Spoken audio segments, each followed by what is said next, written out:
to the Fantasy Footballers Dynasty Podcast with Borg, Betz, and a Baller.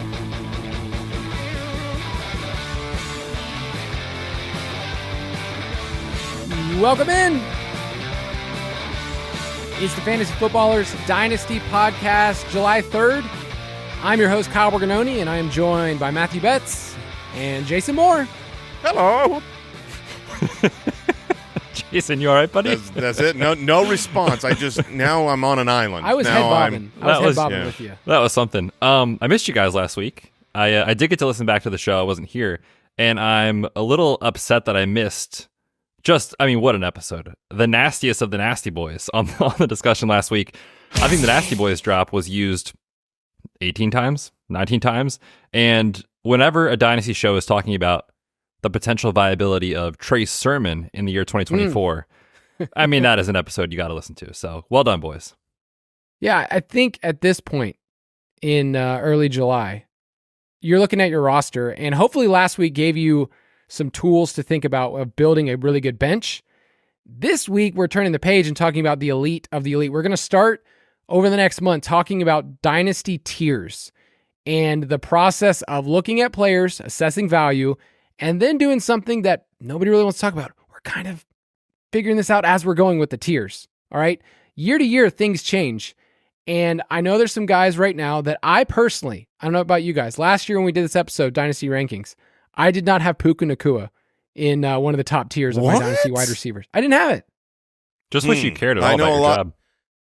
Yeah, that's a fun, good pickup from... when you get to pick up a player off of waivers that then becomes like a tier 1 or tier 2, like really elite, that is a crazy, that changes an entire dynasty outlook. Like that, when you get a free superstar, everything changes. Yeah, there were people last year that picked up Puka based on whatever news or, they like Sean McVay or whatever, and just thought, okay, I'll see if this works out. And now, depending on what season your team was in, like let's say you were a really good team, a contender, you're like, oh, sweet, I have another horse for my team that I could stick in. Or if you were rebuilding, you got to go a little bit faster, like, oh my gosh, I want young wide receivers. I have one, and now look where I'm at now, and I can just keep moving forward. So yeah, it's wild that things change more than you would think. So some of the players we'll talk about today, we'll talk about a year from now. Are they going to have the same value? Are they going to hold value? What could go wrong? And kind of just make sure that we're thinking about these players this year, but just, the same valued players. So, for instance, I can't wait till we talk about Garrett Wilson because last year, he's pretty much in the same tier that we have him in this year, but he didn't do anything to really, warrant that. And yet, dynasty wide receivers hold their value. Like, I look at certain players, like DJ Moore was that guy forever. It's like he was kind of seen as a top 15 wide receiver. Did he deserve it? No, he's been top 15, once in his career? It was this past year. So there's a lot of dynasty where we're basically adding in this artificial value, and we hope that these young receivers actually follow through. So we'll talk about that. If you want to get all of our rankings, the rankings we discussed today, especially Jason's rankings, you can find them in the Ultimate Draft Kit, ultimatedraftkit.com.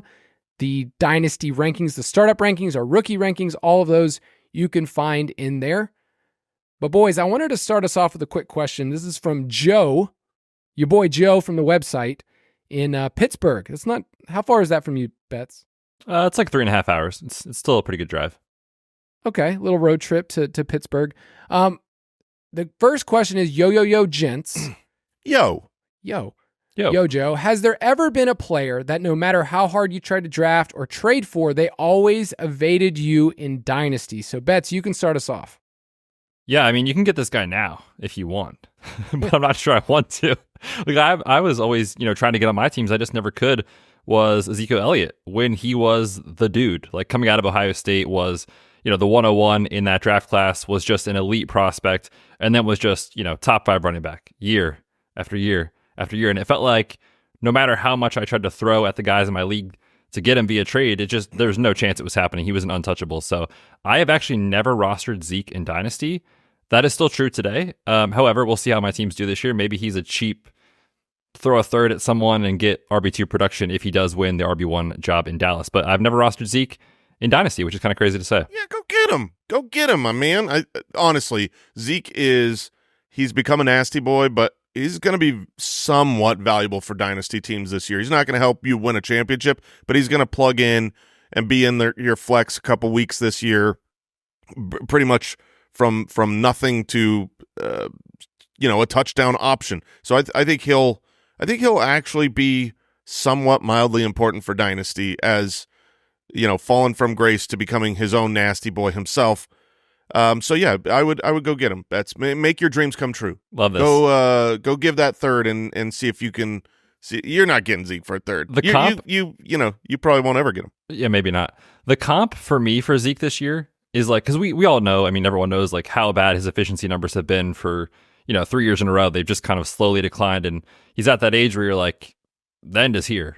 But could he be like Jamal Williams from a couple years ago? Like if he gets the goal line roll, could he just fall in the end zone 12 times on one of the best offenses in football? And you're like, I got the RB23 this year. Like, that'll help you in Dynasty. So I've come around on him a little bit in a guy that could help you, but like just the grossest play every single week is Zeke this year. You can't find his rushing touchdown prop just because they're not going to lay it based on the situation. But what would you guys set his line at for rushing touchdowns this year? I would set it at 6.5. That was my number. Same. Which, okay, well, I said it, so you got to take the I'll take over the or under there. I'll take the under. Unders are usually the smart bet. I was going to say, I can't even like fathom taking it over in a season-long market where guys just get hurt so often and there's so much uncertainty. But if he does win the goal line roll, I mean, I could see them going over too. So I would take the under if I had to bet it, but we're not talking about a median outcome here. We're talking about a potential, I don't want to say ceiling because there's no ceiling with Zeke, but a best case scenario, he gets you 10 rush touchdowns and you're like, that was free in a startup or in a solid trade season. Yeah. The player that, man, I tried so hard in every single league to acquire. This was this year that I just couldn't. I mean, it was just so frustrating. And part of my frustrations came at the hands of you, Kyle, was this year's rookie that I loved in the pre-NFL draft process, wide receiver Troy Franklin. He drops to the 4th round in the NFL draft. His value plummets in rookie drafts, and I really wanted to get him. And I had opportunities to take him at the back of the second in a couple different rounds, and I just couldn't. I would try to, I couldn't get myself to pick him because I know that it is probably not going to work. It's a bad selection. So, I would be staring down him and Roman Wilson, and I'd draft Roman Wilson. I do the right thing. Mm-hmm. But I still wanted Troy Franklin. So then I'm like, I'm going to trade back up. I'm going to get, he's here, he's late. I should be able to do this. And I mean, I offered the sun, moon, and stars. I think I offered to you, Kyle, and this was and this is a perfect example of how when you trade certain assets, like there's an arc and a cycle to dynasty value, because right after the NFL draft, when we're doing our rookie drafts, I was willing to give up a lot for Troy Franklin, Pat Freiermuth, and a pick. Yes. And it's like, I would not trade Pat Freiermuth to you right now for Troy Franklin. I wouldn't do that. I don't blame you at adding all. The pick. And it's like, you turned that down because the rookie sensation around the NFL draft and your rookie draft season, it is so overblown. And then once you leave that time of year and you take a breath and you're talking about all of the NFL, not just rookies, you go, oh yeah, that dude's not going to work. It's like, it's probably like, you got a 10% shot of the pick working. So yeah, thank you, Kyle, for being stubborn in your You're ways welcome. and not giving them to me. But I tried in all my leagues to get Troy Franklin just like that. I couldn't do it. I struck out, and thank goodness, I think. Yeah, we looked up the stat, I think it was a couple weeks ago, where it's like, if you're a day 3 wide receiver, you basically have a 7 to 8% chance of ever being a top 24 guy. And it's like the guys you think of as like Diggs, Amon-Ra, Puka, it's like outlier players. So I think you made the right call. But yeah, in that moment, I was feeling great. I was loving Troy Franklin. And it was funny because I was looking at our roster, and I think the only reason we felt so good about taking Troy Franklin is because we had multiple seconds where you had to stare it down. You're like, is it with my seconds, is it Roman Wilson or Troy Franklin? And then we were also looking at our roster for who we're going to drop. He's kind of like in our bottom 5 or 6 right now. No. We can't drop him. Of course. No way we could ever You can't drop that guy. No. The player that I wanted to bring up is Tyreek Hill, because when he came in the league, if you were in a dynasty league, yeah, he was free. And it was one of those things you go, this can't really work. We've never really seen a player like this. And of course, well, he's made it work. He's been a top 8 wide receiver in 6 out of the last 7 years. So, and the 1 year he got hurt. So he's been awesome. I've tried to trade for Tyreek. The price was too high. Then when he had his suspension issues, I was too scared to trade for him because I didn't know what was going to happen and the price was low. So it's one of those things where if you want a certain player and you look over the years, you're like, it just never worked out. And we're going to talk about him on today's show as a player. It's kind of tough to figure out where he belongs in the tiers because a lot of these young guys we'll talk about are in a position where you can see the ascension. You could see the year 3 breakout. And then you look at Tyreek Hill, 30 years old, and you're like, oh, well, if I'm playing right now in a startup, I think I'd take this guy over I hope that Garrett Wilson gets there. And maybe you're one of those people that wants to play long-term, but Jason, like if you were drafting right now and you wanted to win for your team, you're going to take Tyreek Hill ahead of Garrett Wilson? They're back-to-back in our rankings, so it's a coin flip. Yeah, I think I would. I'm confident, and that obviously one of those guys is going to hold value longer. But I like winning championships. Call me crazy, and Tyreek Hill is a difference maker for the next, I think, 2 or 3 seasons. The age, it's funny because I just went on a diatribe on the main fantasy footballers show about the bust of Devonta Adams and what happens at certain ages, and I don't see that with Tyreek Hill. Like I literally don't even count it.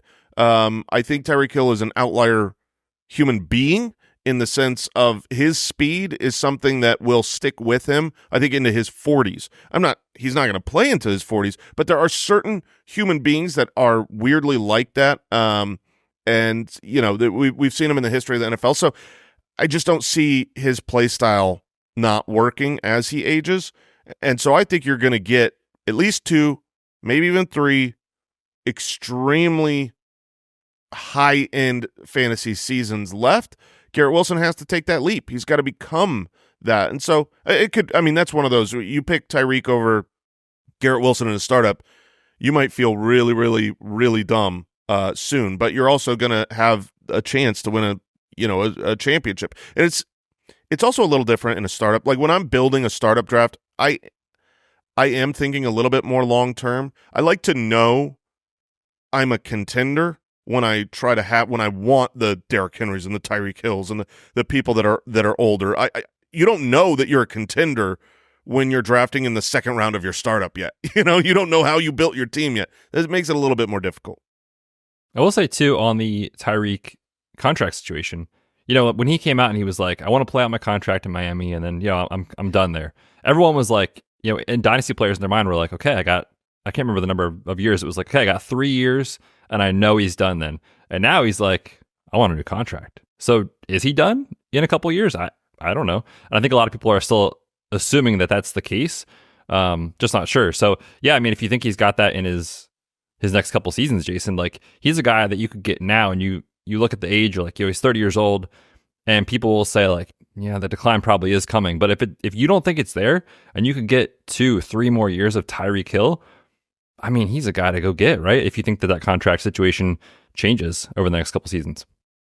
Nobody will trade him to me. That's my problem. Is like if you have Tyreek and you've been along for the ride, you don't want to give it up because he can win you a week. He's been awesome. There's doubts like, oh, he's going to Miami and he's been wide receiver 2 the last 2 seasons. So yeah, apparently nobody wants to trade with me anymore. All right, let's talk about these dynasty tiers. Dynasty Rankings. So when we look at these players, realize that these players are ranked on a couple different things. And Jason, you can talk more to this when you talk about your specific rankings compared to Andy and Mike's, but we're talking about age. We're talking about production. What have they done? We're also, for a lot of these guys, still throwing in there like, this is what they came into the NFL looking like. This is what our thoughts, this is our pre-draft process with them. But then when you start to add in tiers, realize that it's a little different than how we do tiers for redraft. So all of our tiers in the Ultimate Draft Kit are based on point projections. Like you can look at where Jason has somebody ranked and it's per carrier, this target, you can see all of that stuff. But with Dynasty, we're projecting over a couple years. So tiers are kind of hard. And when you look at the value of a Dynasty wide receiver, it's kind of in the eye of beholder. So I have negative feelings with Garrett Wilson, where I've seen you told me this is what he's going to be, and he's held value, and yet we're still kind of banking on the production to go there with a 40-plus-year-old quarterback. So there's still a lot that I think is being thrown in there and just saying this is how much he's worth. Now, there's a different conversation of, on my roster, this is what Garrett Wilson is worth. There's also a different conversation of saying this is what he will be in the next couple years, or this is what he will produce. So everybody has different ideas. And so the way that I did this is I walked through the Ballers rankings, which you can find in the Ultimate Draft Kit, and I started to tier them. And you guys might disagree with me. Tell me if I'm dumb. Tell me if you disagree. But my first thought is that not all tiers are equal. They're different. There's different players in each, but I think the elite of the elite will mostly agree. But any thoughts on just Dynasty tiers before we get into the nitty-gritty of how you guys approach it? Yeah, I mean, Dynasty tiers are different because, if you're in a redraft, it's about how many fantasy points is someone going to score this year. When you're in a Dynasty, what your team's makeup is, you might want someone that is more developmental or someone that is older that's going to score a ton. And so the tiers are not all equal. It's really hard to group them together. I feel like you got to look at your roster and say, I am a contender or I'm a rebuilder, and then make tiers accordingly. So yeah, we're gonna make them here kind of universally more startup based, and disagree with each other all over the place. I looked at the top 10 Dynasty rankings for wide receiver all the way back to 2018. So there are some players that held their value, like DeAndre Hopkins, was a top 10 guy for 18, 19, 2020, 2021. Like he held it for a long time. Devonta Adams was that way. And right now, when you look at where people are rated, like A.J. Brown, if you've had him in Dynasty, he has just held so steady. Since 2020, he's been a top 10 wide receiver. We'll talk about him today because I think he's one of the candidates that could drop out of this list, depending on what you think and Devonta Smith. But it's one thing when you have that piece, when you have a young Dynasty wide receiver, you just get to look at your roster, smell your own farts, and feel so good that you have Justin Jefferson. You've had him. You've had Jamar Chase. They've held value, and they will hold value over time. So there are some players that we'll talk about today that weren't on our radar. So last year, Puka, Marvin Harrison, Malik Neighbors were not players because you weren't thinking about them being a part of this list. But if you have them now, you are feeling really, really good. So the first tier I'm calling the untouchables. And in that group, I have Jefferson, Chase, Lamb, and Amon-Ra. So Jason, in your rankings, you have Chase number 1. And yeah. I think I've heard you brought this up the other day on the main show, like you're pretty bullish on Chase coming through in a big way this year. And we talked even last year, like I brought that up, like I think I would rather have Chase over Jefferson. I said that last year. Maybe it was a little zig and zag thing, but let's talk about Chase and just like how bullish you feel, Jason, and then we'll kind of talk about his prospects. Yeah, Chase is my number 1 wide receiver. I was with you last year in Dynasty. I would have preferred Jamar Chase to Justin Jefferson. It's not saying he's a better wide receiver. It's saying that he's in a better situation and he's just as good a wide receiver. Like you've got a young stud wide receiver who's proven on the NFL field that he can be, one of those elite of the elite difference makers. Rookie season right out the gate, he's dealt with some injuries. Joe Burrow's dealt with some injuries, but the talent is there and he's connected to Joe Burrow. Those guys aren't going anywhere for a long, long time. When I look at redraft rankings and I think, okay, well, where should Jamar Chase be among the best for this season? You cannot get me to any argument where he has a lower likelihood of finishing number 1 than any of the other wide receivers. Tyreek Hill, CeeDee Lamb, like they're ahead of him in my redraft rankings. But if you're telling me that they have such a significantly higher chance of finishing number 1, than Jamar Chase, you're a lie. Like, no, they don't. Jamar Chase should really have a dominant year, and then you go and factor in the age, and you say he's 24 years old, and then you go and factor in the contract situation. You know he's not going anywhere. Then you factor in the quarterback situation, the offense. You go, everything is lined up. So yeah, when you talk about tier 1 in Dynasty, those are untouchables. In fact, I co-manage a team with BCAT, that loser. The loser of the losers. I mean, what a loser that guy is. Just a loser. But I co-manage a team with BCAT the loser, and he has family. We have, I'm sorry to his family that you are family with such a loser. Love that guy.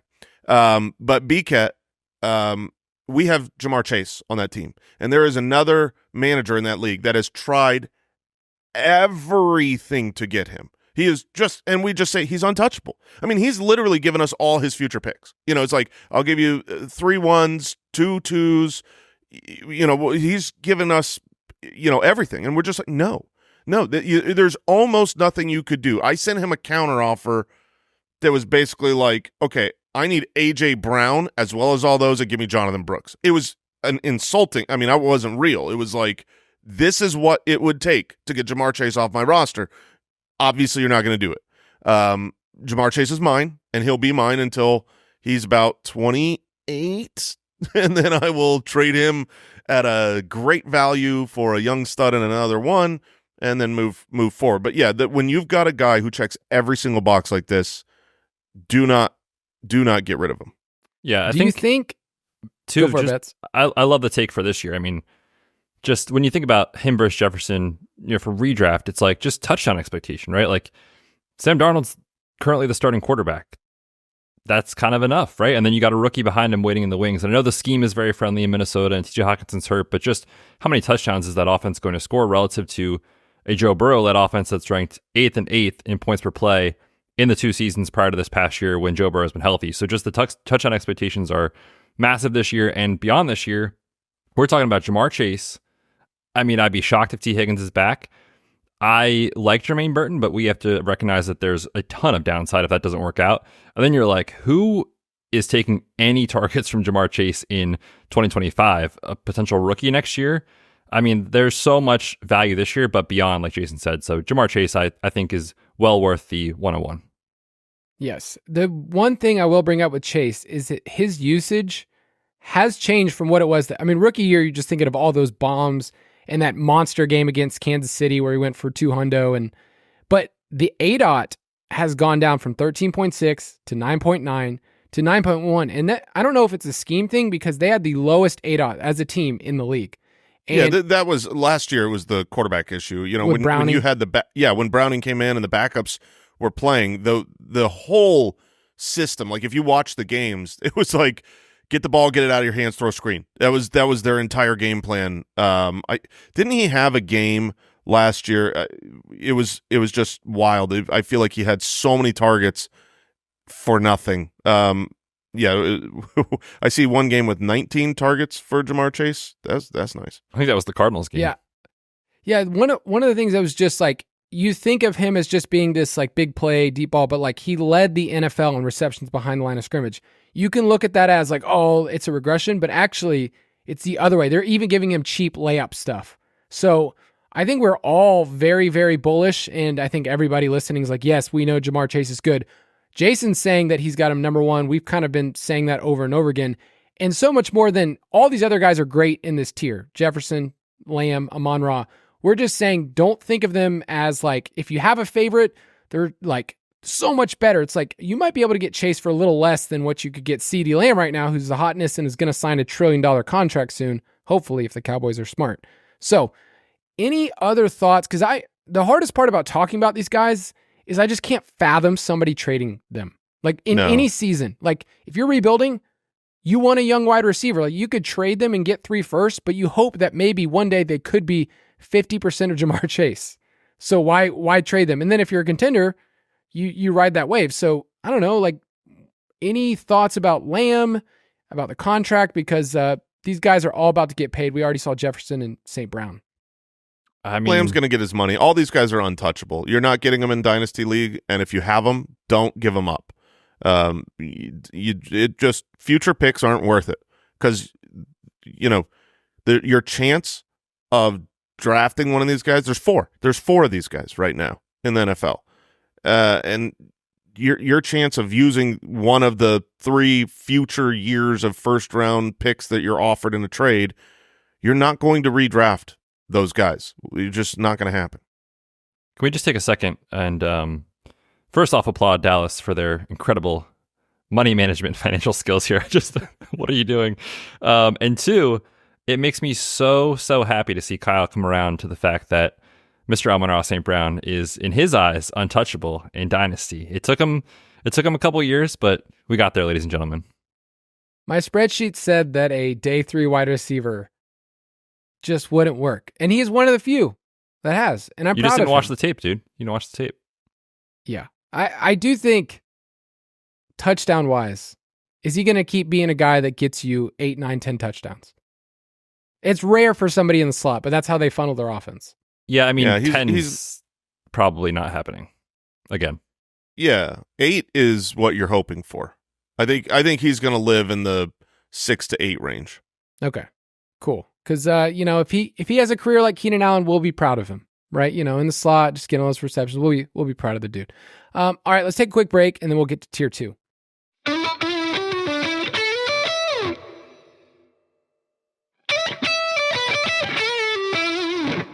All right, we're back, and we're getting to tier 2 of our Dynasty wide receivers. We're talking about the elite guys, and I only have 3 guys in this next tier. You guys might disagree with me, but I'm calling it the locked and loaded tier.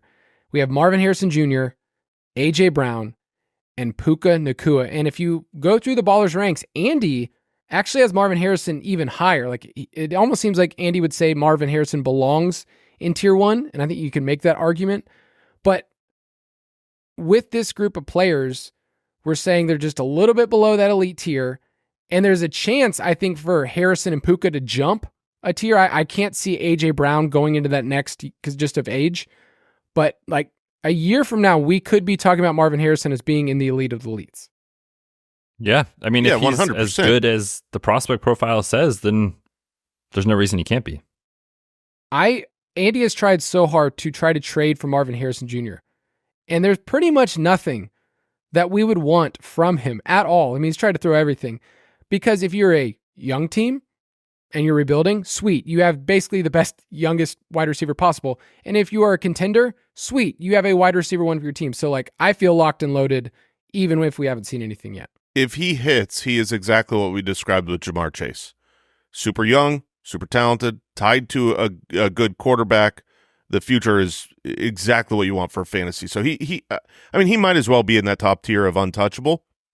You just have to hold your breath and hope it works. And I think you're going to find out really, really soon. You're going to watch the first 2 weeks of the NFL season. This isn't a Justin Jefferson situation where he had to fight his way onto the field. We're in Arizona. That he is just 100% the number 1 for the team right off the bat. You listen to the other wide receivers talk about him. He's the leader. It's like Marvin Harrison is the veteran. It's like they're talking about him like, oh, I'm learning so much from him. And it's like, it's so wild. So week 1, you're going to see what he is. Yeah, for sure. Let's talk about Brown, though, because he's the oldest of the guys we've talked about so far. A.J. Brown, 27 years old. Do you feel like there's room for movement here with a new offensive coordinator? And we'll talk about him in the next tier, but Devonta Smith, I'm pretty bullish on him this year. And I really think in Dynasty, you're getting a player that could have the potential in a year or two to be the wide receiver 1 for this team at a much cheaper price. So love A.J. Brown, just got a huge bag. But is there room for movement? I mean, it's hard for somebody to stay a top 10 Dynasty wide receiver for 6 years. And that's kind of what he's moving up to. So Betz, what do you think? You're the Eagles dude. Yeah, I mean, it's an interesting conversation because I'm excited about just the Eagles offense in general. Last year down the stretch was borderline unwatchable, but you get Kellen Moore, whose teams are consistently up in pace, a ton of pre-snap movement. We talked about that a couple of weeks ago on our scheme show of just, he has just manufactured looks for his slot wide receiver, whether it's been Keenan Allen last year, CeeDee Lamb, he kind of goes inside out. And so we're trying to figure out who gets that role this year. We don't know. Maybe that's one of the things we'll watch in training camp, but AJ Brown is just unbelievable. If he gets that role and they are scheming him that many looks, he probably deserves to be in this tier. The issue is, of course, you're very high on Devonta Smith. I am too, for the talent. And it's like next year when we have this conversation, he will be 28. That's kind of when you should start to think about like not just trade him away just to trade him away, but like, is someone else going to give me top dollar for this guy? If so, maybe I'll move on, kind of thing. So like, that's the only hesitation I have, is just really the fact that next year he'll be 28 and he probably won't be a tier 2 guy. Maybe he's a tier 3 guy, but still, both of these guys, Devonta Smith and AJ Brown, will hold a ton of value after this year, because I think the Eagles offense is just going to be awesome. Yeah, the Eagles offense is really, really exciting. If you remember back to last year, right, they have a new offensive coordinator, new defensive coordinator. It's a really different system. And they come out hot, even though they didn't necessarily look that great. But before their bye week, they were 8-1, winning all these games, the belle of the ball in the NFL. What happened, Betz? Don't remind me, please. Don't remind me.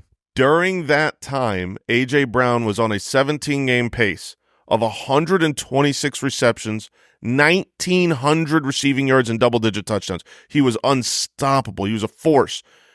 The NFL figured it out, right? The offensive coordinator couldn't adapt. Like you said, no pre-snap motion. It kind of was not a good-looking offense. They just have really, very predictable. They just had a lot of talent, and that worked to start the season. It didn't work as the season went along. After the bye, they went, looks like they won 3 games, lost 5 over the last 8 games, and during that stretch, A.J. Brown was on a 17-game pace of not 1,000 yards, 2 touchdowns, and 80 receptions. It's a completely different world, and so the coordinator shift and the bag of money, those two things, like they just paid A.J. Brown to be who he is, and they're saying, you're the number one. We paid both these wide receivers. A.J. Brown got the bigger bag.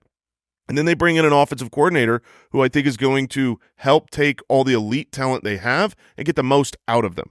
So A.J. Brown, to me, is someone that if you want to – I see him as like a 1-year holding value guy where next year, this season, he's going to have an awesome season. And then I'm going to capitalize. I'm going to trade on him, and I think he'll hold the value to get that young up-and-coming wide receiver and a 1. And then, you just want to – his age is the issue, the fact that he's 27. Everyone else we're talking about here is a young buck. Yeah. No, I think that's a shrewd move. And if you're one of those people at the deadline even, let's say you're trying to figure out like, okay, I'm not making the playoffs this year.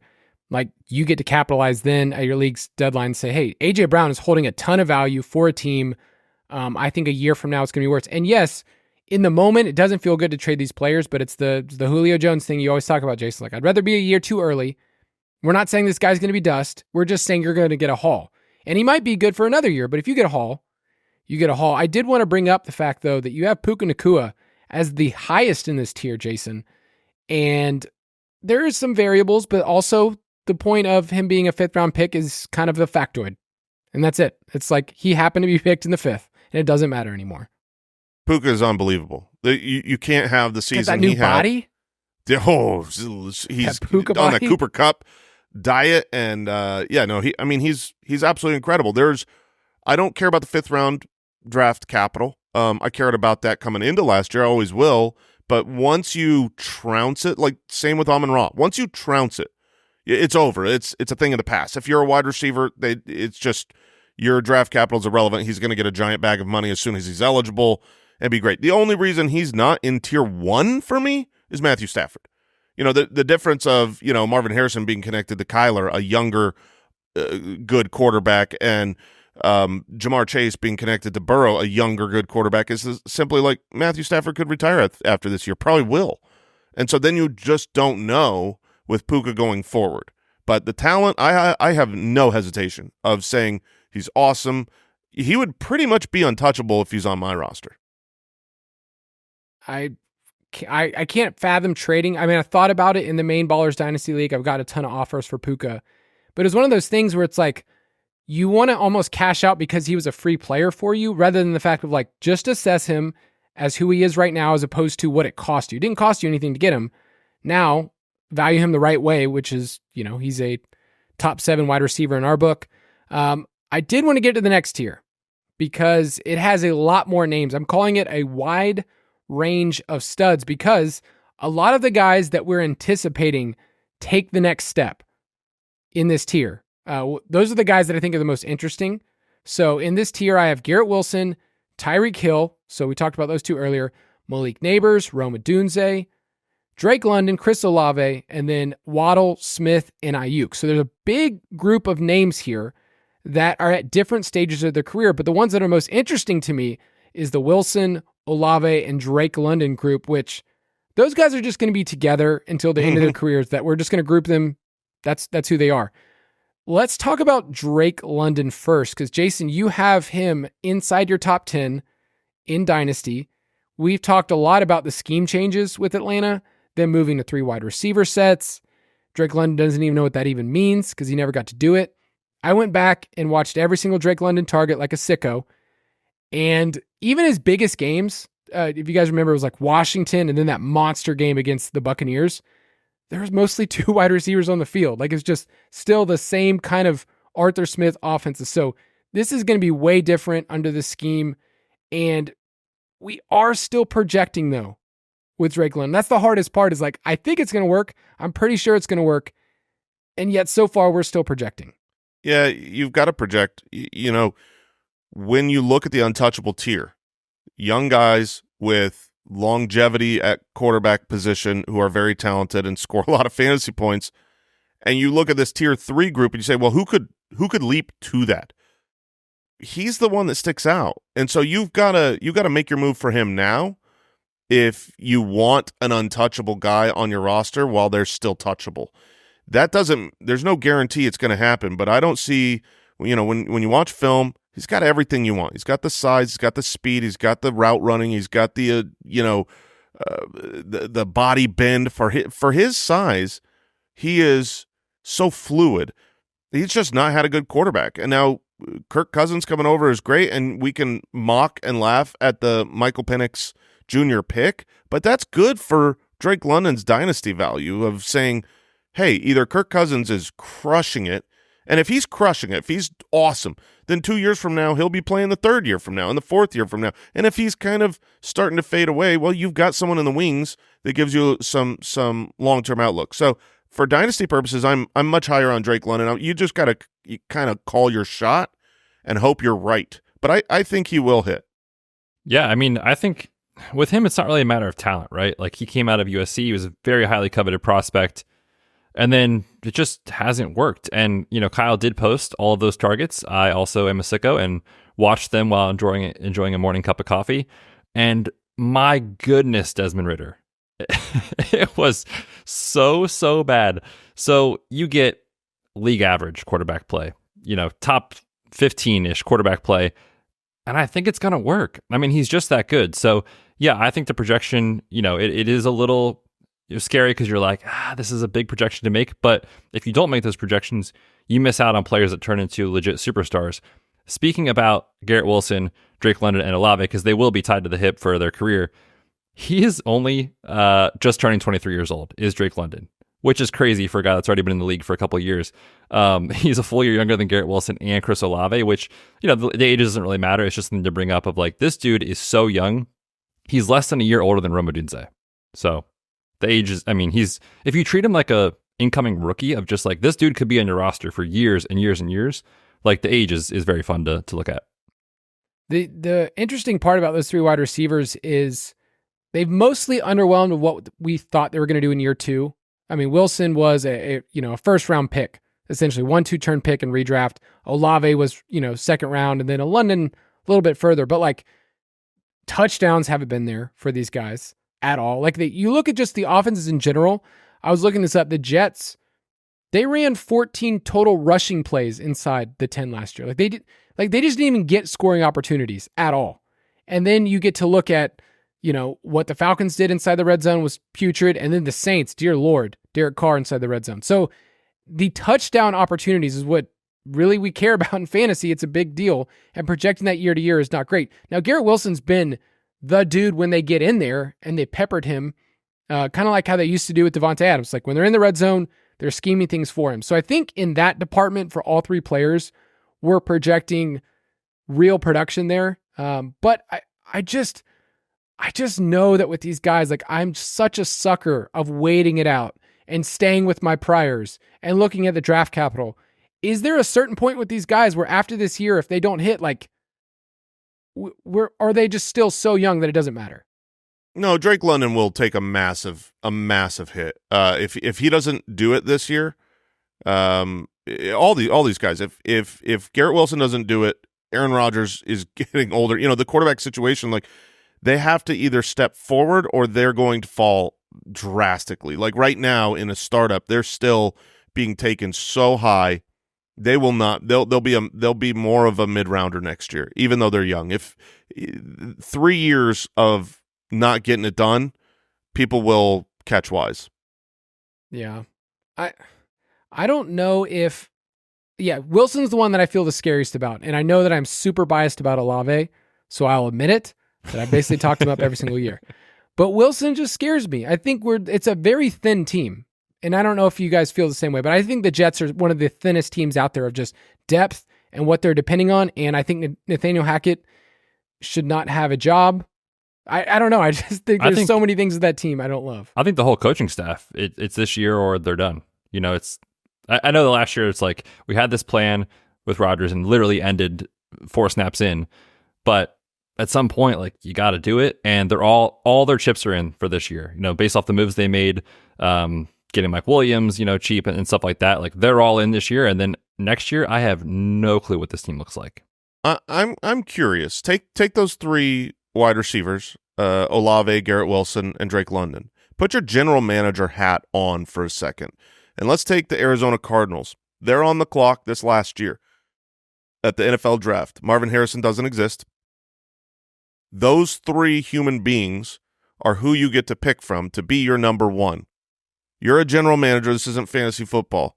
Who's the best wide receiver to be a 1? Who would you select first if you are on the clock between those 3 wide receivers? I would take Garrett Wilson somewhat easily. I just think he's the most. I would as well. He's just the most versatile that we've seen of these 3, I think. Not that like London and Olave can't be versatile. It's just maybe their schemes haven't been the best. But Garrett Wilson, like they just move him everywhere. Everything is designed for him. The way he moves, it's just he's a true alpha wide receiver 1. The numbers haven't been there based off quarterback play, but I think he's that good. I don't know. Kyle is ready to tell me it's Chris Olave. No, Kyle, you have to answer this too. I'm straining because I think I can make the case for all of them. I'm going to say it's not Olave, right? As much as I love him, and I really do. I think for today's NFL offense, I would take Garrett Wilson. Although I think Drake London. I thought he was just going to be a jump ball guy because that's a lot of what he was great at. That was his trump card at USC, but I think he's way more than that. And for being such a big dude, like he can get open in space. So I think I would still take Garrett Wilson in space. I just still have so many issues with the makeup of that team. One more little grouping of this tier. So this is the bottom of this tier. And whenever somebody's at the bottom or, in a rankings, it doesn't mean like, oh, they're the worst. It just means you might be able to get them cheaper than some of these other dudes. Like, so what Garrett Wilson costs, I think he's going to cost you more than Jaylen Waddle or Devonta Smith. And I personally would be totally okay with that. Just, hey, the manager of Garrett Wilson wants to wait it out. You're not going to be able to get that price. But paying for Devonta Smith, I mean, he just got a contract. Or Jaylen Waddle, who got a contract. Or Brandon Aiyuk, who's, I don't know. Is he going to get a contract? Who knows what Brandon He's going to get a contract. We just don't know from what team. So let's talk about those 3. Waddle, Smith, Aiyuk, because Smith is the one that I think you might be able to get the cheapest. I think people just view him as he's the 2, he's way behind A.J. Brown, and I view them a lot closer. You mentioned, Jason, there's that split during the year where it wasn't so good. There was a point where he was kind of the wide receiver 1 for this team. I mean, A.J. Brown started off hot in the first 2 months. And then from weeks 8 to 13, before the Eagles decided they stink at life, he was averaging 17 fantasy points per game and almost a touchdown per game. And the crazy part was he actually shifted where teams started throwing a ton of quarters coverage. Basically, they dared Jalen Hurts to beat them and to pick teams apart. And he was the one, Devonta Smith, that teams were, not realizing like he was the offense. He was the best player. And I posted some stuff about this, but he's also the best for the slot role. And I think that's what Kellen Moore is going to do. I looked this up and this was hot, but when he was at Alabama, his yards per route run in the slot, 5.54. No. Now, for frame of reference, you want to be like over 2. 2 is great. 2 is really good. If you get to 3, 5.54. 3 is incredible. That 3 season is elite was all-star. so fun. 5? So fun to watch. I did not know that. That's silly stupid. But also keep in mind, Devonta Smith is not a good wide receiver. Devonta Smith is a great wide receiver. If he had been gifted a larger body, he would be the best wide receiver in the NFL. So when you talk about he's the cheapest of those 3 guys, he's the one I would want the most of those 3 guys. He's tied to Jalen Hurts. The long-term outlook is great. As A.J. Brown ages, and eventually A.J. Brown will definitely become the 2. And so, yeah, Devonta Smith I want on all my dynasty teams. He's undervalued.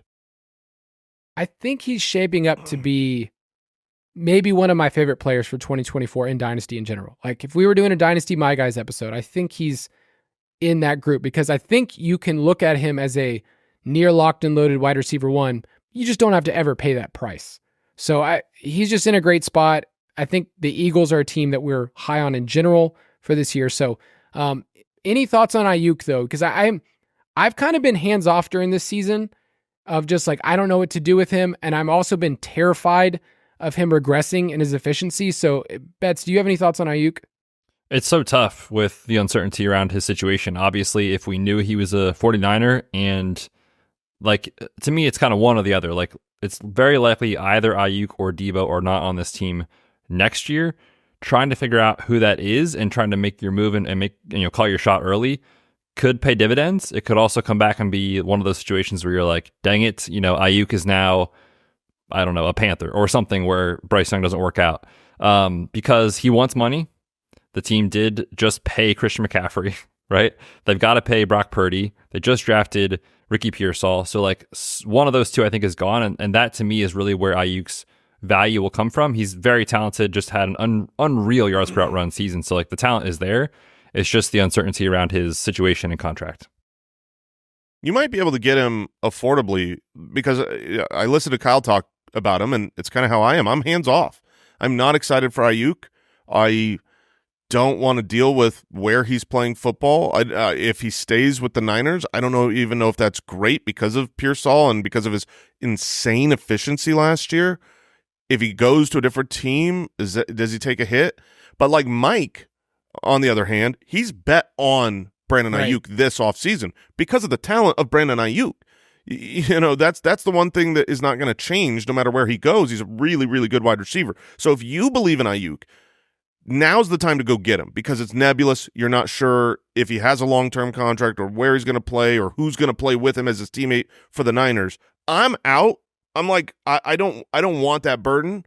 But if you're a believer, now is the time to get him because people like me, if I had him on my roster, I'd be willing to listen to offers.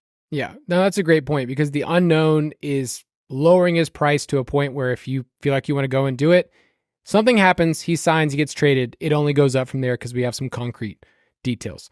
Let's take a quick break and we'll get to one more tier.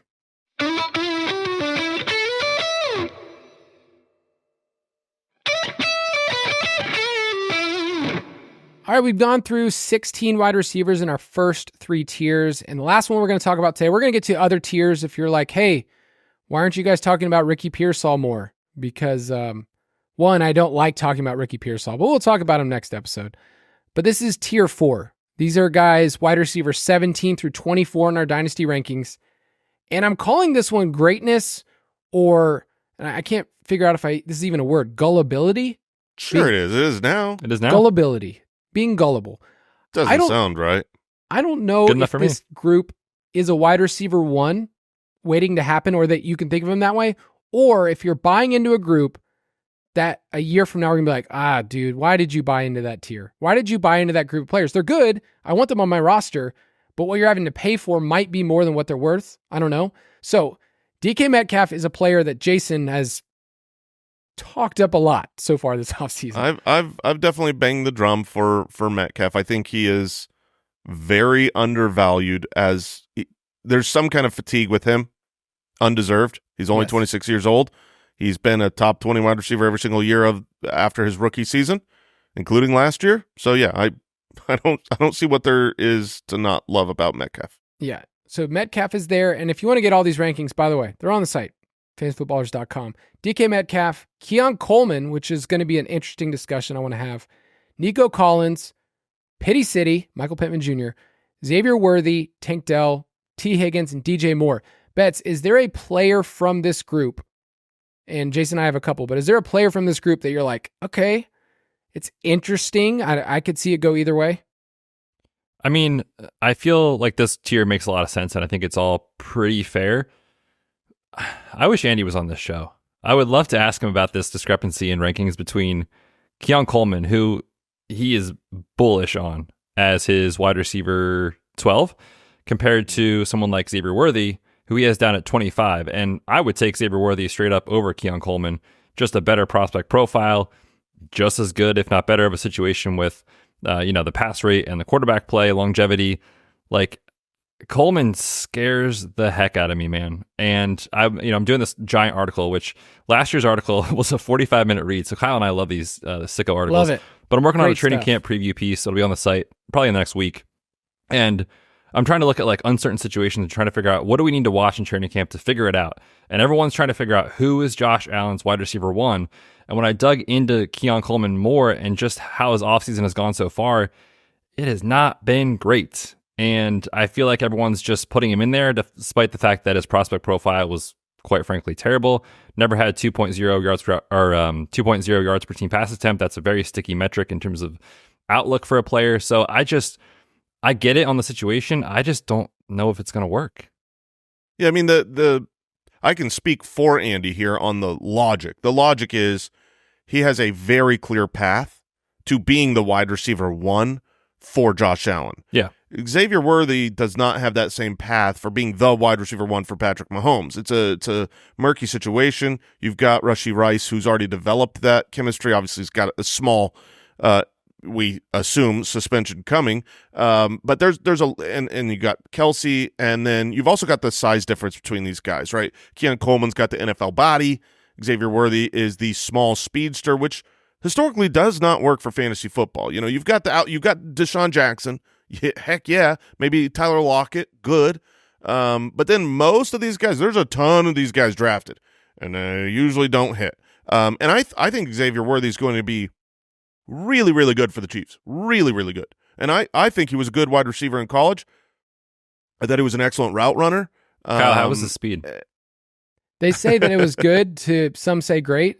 Keon Coleman apparently was not good in the speed drill. Right. So, but the thing is he might not be good for fantasy.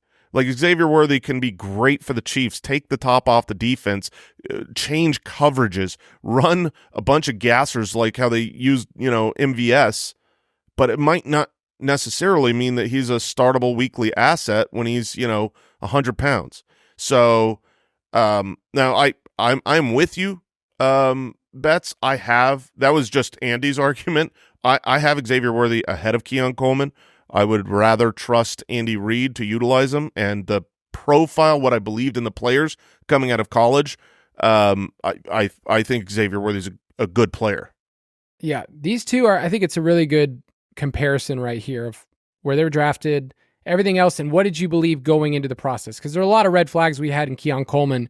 He kind of kept dropping in where our rankings were when we started the process, but I'm going to just give a couple of things just to add for Andy's argument is if someone's going to make it work, it's going to be Josh Allen. They have cleared the deck and said, we're really counting on this guy. Like Brandon Beads come out and basically said he's playing the X wide receiver role. So he's playing the Julio Jones, Demaryius Thomas, like you are the dude for this team.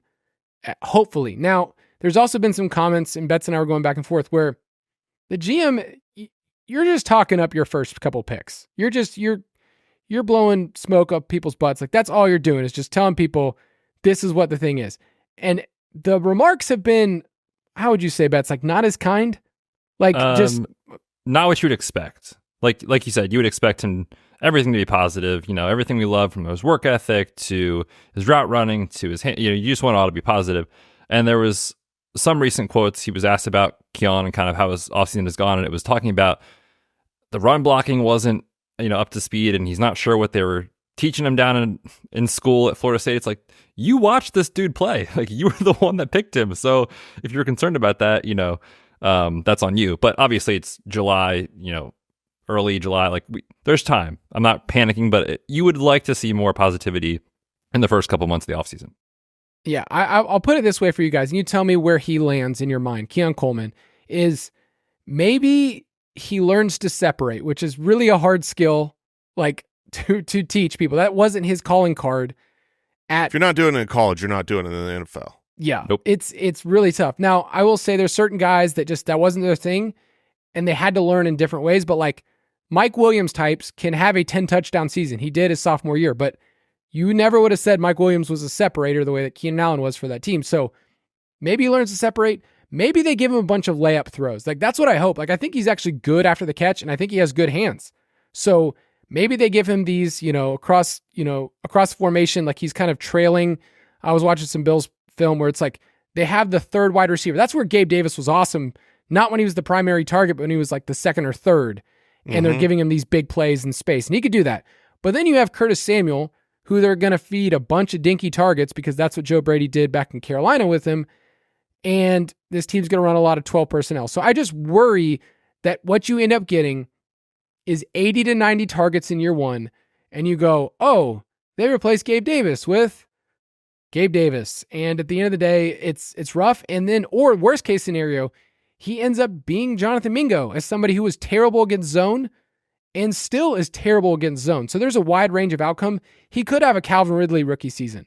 You remember Calvin Ridley was like, he wasn't even the one on the team, but he ended up having 10 touchdowns. You're like, sweet, this is great. But there's a wide range of outcomes for this dude, and you're having to pay a price that says he's going to be good in a couple years. So I think, would you guys say we're all kind of just like, I think it could work, but I'm still kind of betting against it? That's where I am. I totally see the path for it to work. If I have to make a bet, I'm betting that he is not a superstar. He could become maybe a T. Higgins type. And I think that's kind of his ceiling. Yeah, I'm with My you. ceiling, I've passed I on wrote him. down Anquan Bolden. That could be interesting. Yeah. I've passed on him in almost all my rookie drafts, not because I don't want any shares of him. It's just that there's always someone else that were my drafts that preferred him because of the hype and excitement with the landing spot. And let's be honest, like, he's super fun to root for, like very fun, interviews and stuff like that. What a lovable guy. Him and Lee Gett, man, you got to put those two together. Just get him in a press conference. Keon Coleman, Xavier Leggett. I mean, they should be best friends. Yes. And I hope it works. Like, he's very fun to root for, but there's just so many warning signs of like, it probably won't. So I've been betting against him based off of market prices versus kind of where I feel I'm at. Yeah, this team's going to be interesting in general. Like, how do they set up their offense? If you believed in Khalil Shakir, they didn't run a ton of 11 personnel. I mean, I saw he ran 5 routes on the season with 2 wide receivers on the field. So when there's 2 wide receivers, he's not going to be on the field. I guess it's Samuel, Coleman, and then all the boys, MVS, Matt Collins, whoever else they run out there, just run routes. So Chase Claypool? Any last thoughts on Worthy, though? I mean, I think Worthy's one of those guys where we could just overlook it. Like, it's kind of one of those things where it might just be so obvious that in hindsight you're like, oh yeah, we should have been really in on the guy that was super fast, that's playing with Patrick Mahomes, that was a first round pick. Hollywood Brown's only there on 1 year. Travis Kelce's getting another year older, and we're like worried about the size type stuff, which I totally get and I think is valid. But he's a guy that I want to bet on just based off the fact that we've talked a lot about Hollywood Brown and his concerns. I'm kind of out this year based off what we've seen. I mean, he hasn't really been good for 3-ish years of what we thought he could be. And if that is the case and Xavier Worthy can take a step forward, there's room for his value to grow beyond this season. All right, one more segment.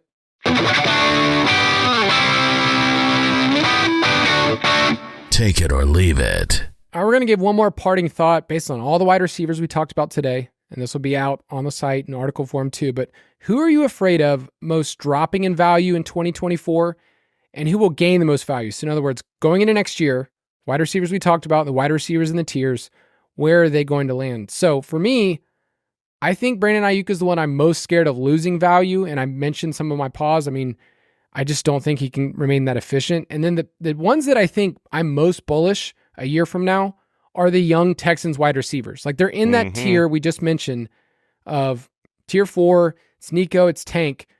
But a year from now, I don't think Diggs is going to be on this team. And I think overall, like they're just going to hold or even gain value where they go up to tier 3. Yeah, I already made a note when we were going through this that I saw my ranking of Tank Dell, which I've got him right now. I believe my wide receiver 24. That's egregious. That's not what I believe. He should be higher than that. Tank Dell is going to work. I think the Stephon Diggs acquisition for this year may have been the best thing to happen for those two guys from the ability to actually trade for them. Because if Stephon Diggs was not there, you ain't getting those guys. And you still might not get those guys. But there is like this small, conversation right now of like, well, for this year, I don't know how the targets are going to go. I'm not sure how much Diggs is going to see. Is Diggs the one there? But they immediately got him, restructured his contract. He's a free agent next year. And then signed Nico Collins to an extension. And Tank Dell is obviously on his rookie deal. So I think after this year, it is those two dudes. So there is a buying window right now. So I agree with that.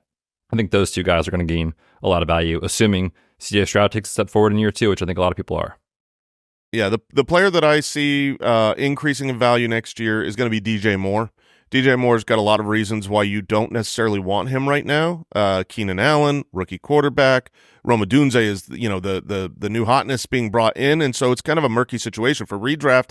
I'm not really all in love with DJ Moore, but DJ Moore could just have a great season this year. He could just continue doing what he did last year with a quarterback upgrade going from Fields to Caleb Williams. Then you've got the presumed departure of Keenan Allen, and all of a sudden you'd go into the following season being really sure that like, okay, DJ Moore is the number 1, Caleb Williams hit. So if it's a good season this year, DJ Moore is going to be a very, very hot commodity next year. The guy I'm most afraid of is just Olave because I traded Sun, Moon, and Stars for him. That's just personal. Please, Olave, work, take a step up, upgrade, get touchdowns, be a dominant one. Please be a dominant one. Yeah, I'm a little worried about Keon. We already mentioned that. The guy that I think is going to gain value is Jaylen Waddle. He's a guy I talked about on our Dynasty Trade Targets episode, which was June 5th. Who could forget episode 63? I mean, classic episode. What a show. What a show that was. But basically, my take was just right now everyone views him as like, well, he wasn't that good last year. And, it's obviously Tyreek's team, which Tyreek was awesome. I'm not taking that away. But his underlying numbers still suggest Waddle is a superstar. And right now you can still get him without having to pay superstar prices. That's going to do it for this episode. And just out on Fantasy Football site is our draft analyzer. So if you want to take your dynasty teams, check them in there. I looked at my squad and found out that I have no bench depth and that I need a lot of help. And we actually have some helpful blurbs that are in there as well. Yeah, the analyzer is out. It's part of the UDK Plus, which has all of our dynasty rankings, all of our startup rankings. Also comes with, like, everybody that's playing dynasty is in non-dynasty leagues too. I mean, usually. So the Ultimate Draft Kit is an incredible resource. The three of us, both on the show, the three of us on the Dynasty show, everyone around here, we pour our sweat, our tears, our blood into this thing. It's what we use in drafts ourselves. I could not imagine doing a draft without the UDK. So yeah, get it. Support the show and support your drafts. Enjoy.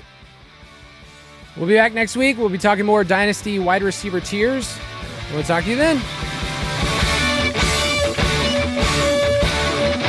Thanks for listening to the Fantasy Footballers Dynasty Podcast. If you want to take your dynasty skills to the next level, check out thefantasyfootballers.com.